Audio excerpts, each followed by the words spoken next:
हाँ जी, तो स्टूडेंट्स ये रही आपकी एग्जांपल नंबर 3.17 जिसमें वो कहता है कि मुझे वी नॉट वोल्टेज इस सर्किट के अक्रॉस कैलकुलेट करके दें, जो कि आपके सामने है कि 6 किलो हम रजिस्टर के अक्रॉस हमारे पास वी नॉट वोल्टेज है। इसका मतलब जब तक मैं इस यानी कि लूप के अंदर जो करंट फ्लो कर रहा है उसको मालूम नहीं कर लेता, मुझे V not voltage find out नहीं होंगे। और उसने बोला भी यही हुआ है कि आप लूप एनालिसिस मेथड का इस्तेमाल करें। तो देखें बच्चों, इसके अंदर देखें साफ नज़र आ रहा है, दो लूप्स हैं, एक ये लूप है और एक ये लूप है। और दूसरे नंबर पे इसमें हम ग्राउंड भी हम करेंगे बच्चों। ये देखें, इसका ये नोड है जिसे हम ग्राउंड करेंगे। नोड वो पॉइंट होता है जहाँ पे एक से ज़्यादा चीज़ों की वायर अटैच है। यहाँ पे दो रजिस्टर और एक वोल्टेज सोर्स की वायर अटैच है, तो उसे हम ग्राउंड कर देंगे। ठीक है।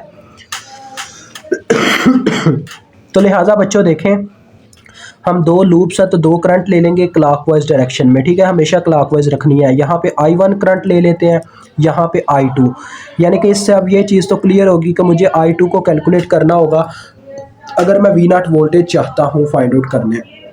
और उससे भी एक और बड़ी बात कि इसमें एक डिपेंडेंट सोर्स मौजूद है, और जब डिपेंडेंट सोर्स मौजूद होता है तो वो जिस चीज़ पे डिपेंड कर रहा होता है हमें पहले वो फाइंड आउट करनी होती है। तो देखें, ये डिपेंडेंट सोर्स है, डायमंड शेप में ज़्यादातर हमें डिपेंडेंट सोर्स नज़र आते हैं। तो देखें, ये 2 टाइम्स ऑफ वी एक्स, यानी कि वी एक्स की वैल्यू पे डिपेंड कर रहा है। और वी एक्स इस नोड के वोल्टेज है, यानी नोड से मीन्स वो ये कहना चाह रहे हैं इस रजिस्टर के क्रॉस वो वोल्टेज। अगर मैं वी एक्स कैलकुलेट करना चाहूँ ना, तो स्टूडेंट्स मेरे पास ये फार्मूला आएगा। देखें, V X is equal to, आप ज़रा गौर से देखिएगा, 4 किलो ओम के क्रॉस बच्चों, यानी कि मैंने वी एक्स में से क्या किया, करंट को ऐसे फ्लो करवाया, यानी कि वी एक्स में से मैंने करंट को लीव करवाया और वो एंटर हुई है 0 वोल्ट में। तो आ जाएगा वी एक्स माइनस 0 और जितनी रेजिस्टेंस थी। यही होता है ना फार्मूला, यानी कि वी एक्स, अब मेरी करंट डाउनवर्ड जा रही है, मैंने करंट चलो आई के नाम से ले लिया। और आपको समझ नहीं आएगी, इस वजह से ना मैं ज़्यादा एग्जांपल्स देने बैठ जाता हूँ। देखो, ये 0 वोल्ट है, इस पॉइंट पे मैंने आई को अपनी वहाँ से लीव करवाया हुआ है। ठीक है, तो इसकी इक्वेशन बनेगी आई इज इक्वल टू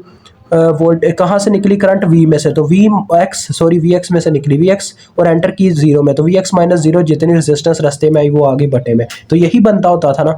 इसी तरह से यानी कि इसका मतलब मेरे पास ये इसी तरह से आ जाएगा। तो लिहाजा आई की डायरेक्शन डाउनवर्ड ही रहेगी। तो देखें बच्चों, अब जो इसके आ जाएगा इसका फार्मूला 4K इंटू, अब जो आई की डायरेक्शन में हमारी लूप की करंट चल रही है, क्योंकि हमने ये वाली करंट तो मेंशन करनी नहीं है, हमने डायरेक्ट लूप्स की करंट ही मेंशन करनी है। तो देखें, जो करंट इसकी डायरेक्शन में जा रही है वो करंट पॉजिटिव में लिखी जाएगी, जो इसके अपोजिट जा रही है वो नेगेटिव में लिखी जाएगी। तो I1 देखें, आई की डायरेक्शन में जाती है डाउनवर्ड, ऐसे मूव करके डायरेक्ट इसके डाउनवर्ड यानी सेम डायरेक्शन में चलती है। तो ये तो I1 तो प्लस में लिख दी गई।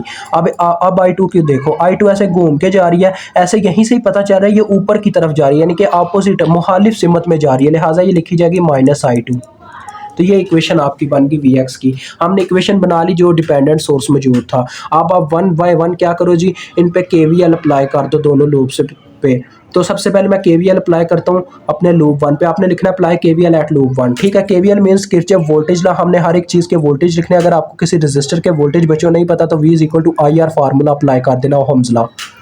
तो देखो बच्चों, यहाँ से हमने चलना स्टार्ट किया तो करंट इसके नेगेटिव पोल में एंटर कर गया, तो ये तो आ गया -2Vx। मजीद आगे बढ़े तो ये रेजिस्टर आ गया 2 के, जिसमें से एक ही करंट पास कर रही है वो है I1। तो I1 इसमें से गुजरी, तो लिहाजा फार्मूला आ गया IR का, यानी कि resistance multiply by current is equal to voltage. तो ये प्लस में इस वजह से क्योंकि हम क्लॉकवाइज चल रहे हैं, क्लॉकवाइज ही हमेशा चलोगे तो बेटर रहेगा। अदरवाइज आपको ये नहीं पता चलेगा रेजिस्टर के वोल्टेज नेगेटिव में लिखूँ या प्लस में, तो इसमें आप फंस जाओगे। हमेशा क्लॉकवाइज चलो तो रेजिस्टर के वोल्टेज हमेशा प्लस में लिखने पड़ेंगे। ठीक है, तो इससे आप इजी रहोगे। अब 4K के देखो, 4K रेजिस्टेंस में से ऐसे करंट घूम के आती है, तो लिहाजा 4K रेजिस्टेंस तो आगे, लेकिन इसमें दो करंट्स पास करती है तब जाके वोल्टेज पैदा होते हैं।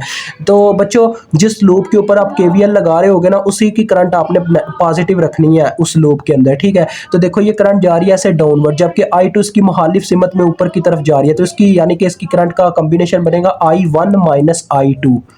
हमारा लूप 1 था, इस वजह से हमने I1 को पॉजिटिव रखा, इज इक्वल टू 0। ठीक है बच्चों, ये लग गया अपना KVL इक्वेशन 1 पे। अब हम क्या करेंगे, यहाँ पे थोड़ा इसकी तरतीब सीधी करेंगे। देखें, 4K I1 plus 2K I1, 6K I1 minus 4K I1 आ जाएगा, और सॉरी 4K I2 आ जाएगा। और ये -2 इंटू वी एक्स की आप इक्वेशन पुट कर दें, क्या है जी, 4K into I1 minus I2। ठीक हो गया जी, इज इक्वल टू 0। अब इसको भी थोड़ा और सिंप्लीफाई कर ले। देखें, 2 4 बार 8, यानी कि -8K से अंदर ज़रब होगी। -8K I1 आया तो -8K प्लस 6K तो -2K I1। ठीक है बच्चों, -4 k I2 और ये आ जाएगा minus minus plus +8 k I2। 8 में से 4 माइनस करेंगे 4 रह जाएगा, तो +4 k I2, ठीक है, इज इक्वल टू 0। ये आ गई आपकी इक्वेशन 1। अब हम लूप 2 के ऊपर बच्चों केवीएल अप्लाई करेंगे। ये आपके सामने लूप 2 है, तो देखें लूप 2 के ऊपर हम केवीएल अप्लाई करने लगे। हम यहाँ से चलो चलना स्टार्ट करते हैं 4K से ही। अब लूप 2 की बात है तो देखो फिर से मुखालिफ सिमत में करंट चल रही हैं, तो I2 ऊपर जा रही है, I1 नीचे जा रही है, लेकिन बात हो रही है लूप 2 की, तो अब लूप 2 की करंट हम क्या रखेंगे, पॉजिटिव रखेंगे, तो ये आ जाएगा I2 - I1। ठीक है, मजीद आगे बढ़ते हैं तो करंट देखो इसके नेगेटिव पोल में ऐसे एंटर करते हैं, तो ये लिखे जाएंगे -3। आगे बढ़े तो 6 किलो ओम का रजिस्टर आ गया, तो करंट ऐसे इसमें से गुजरी, तो इसमें सिर्फ एक करंट गुजरी है I2, तो ये आ जाएगा 6 k I2। ठीक है, तो देखो चक्कर तो मुकम्मल होगा, इज इक्वल टू 0 लिख देंगे।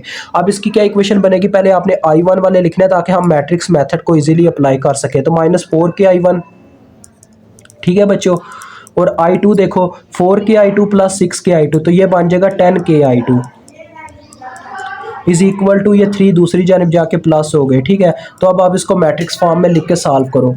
मैट्रिक्स फॉर्म में हम इनको लिखने लगे, ऊपर पहले है -2 k, फिर है 4 k, यहाँ पे नीचे -4 k, फिर 10 k, ठीक है बच्चों, और फिर है यहाँ पे I1, फिर I2 इज इक्वल टू इस साइड पे 0 और 3। ये मैंने मेथड कैसे अप्लाई करते हैं ये बयान किया हुआ है एग्जाम्पल 3.1 में, जिनको नहीं पता वो एक दफ़ा जाके देख सकते हैं। ठीक है, तो I1 is equal to and I2 is equal to, ये मैं आपको फाइंड आउट करके अभी बताता हूँ।